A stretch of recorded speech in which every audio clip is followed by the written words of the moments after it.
and crypto are done. That's what I heard in 2018, 2019 when I was working on a campaign.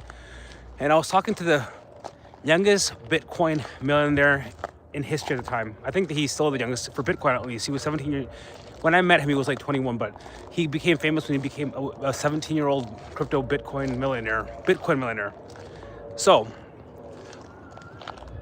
he kept saying that he was going on MSNBC, Fox Business, writing articles. Bitcoin's dead. Bitcoin's this. Bitcoin that. Bitcoin's never coming back.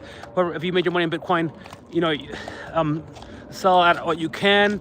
That's when Bitcoin in 2017 went from $3,000 to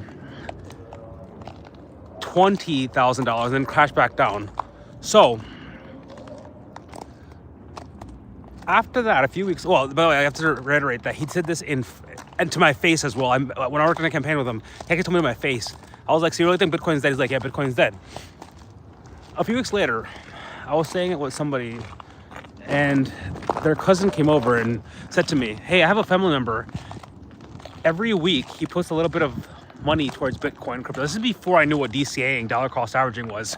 It was just like every week, he takes a bit of his check, buys Bitcoin and some altcoins. Back then, there was only like 5 major altcoins. Gemini Exchange has hundreds, I think, of cryptocurrencies. Just to give you an example, right now, at the time, it had like 5. It had Bitcoin, Litecoin, Ethereum, Dogecoin, and Bitcoin Cash.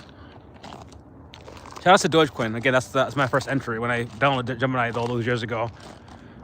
So the relative or whatever, whoever he was, when the market pumped back up to over 20,000 to 60,000 and all that, made a killing. Because again, buying Bitcoin back then, if you were to quote unquote take the risk, you made a lot of fucking money. And again, that was an expert. At the time, he was considered an expert. The thing with experts is this, that they only have to be right once for a major win, right, to actually be taken seriously. For those of you that don't remember, Michael Burry from The Big Short is the same exact thing. He was right one time. Ever since then, he's been wrong every single time. That's why he shut down his firm. And he's still making bets, by the way. Don't forget to like, subscribe, and share this video. Winter Wonderland.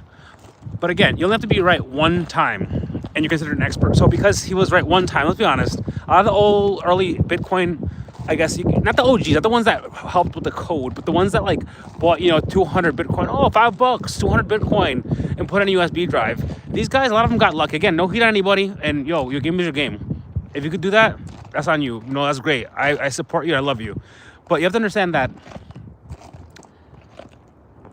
just because the experts are saying one thing, it doesn't mean it's true, right? We also have the inverse. We had Tom Lee saying, it's going to go to $200,000 by the end of the year. $250,000 by the end of 2025. Then you had Eric Trump, right, the son of the president. He's saying it's $175,000 by December 1st, 31st, 2025, January 1st, 2026. Of course, he's son of the president. He has to know something. He's in the room with people that we're not into. He's in the conversations that we're not privy to. Then you have Jake Cleaver saying the same thing.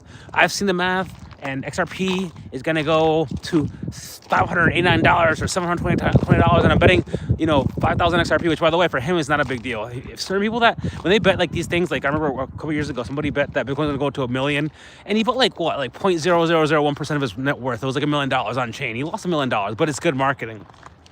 So remember, always look at it like this. When you have these experts in the crypto and Bitcoin space telling you one thing, they have incentives. One incentive is they want you to panic sell to drive the price lower so they can buy more. That's one thing. Another thing is this. They really look at the numbers in front of them, and they don't understand variable change, and that things can change, right? You can have one signal 1 minute, and then the next minute have the opposite signal because variable change. So the way I look at it is like this. Today is Sunday, and I said, look at things from a different angle. And just always know that these experts aren't really experts. Even a broken clock is right twice a day. Let me repeat that. Even a broken clock is right twice a day. It doesn't mean that just because somebody's right once, that they are infallible. Even, what's his name? Arthur Hayes sold Bitcoin and Ethereum. Not all, like small percentages here and there for him. Like millions of Bitcoin and Ethereum. back in July or early August when things were like supposedly going to crash, and they started pumping back up, and he ended up buying back at a higher valuation. Just know that at the end of the day, you can do your research, and always have this mindset, right? Sunday, Friday, always have the mindset that you're an investor. You're not a gambler. A gambler goes into any market or any industry and wants short-term big earnings, right? Like casino style shit where you go in there with $10 and you make 50 grand or some shit. Investors look at they play the long game. They look at 3 or 4 or 5 or 6 years down the road. So when the people say Bitcoin's dead or crypto's dead, remember, it's dead for now, not dead forever. With that being said, upwards and onwards.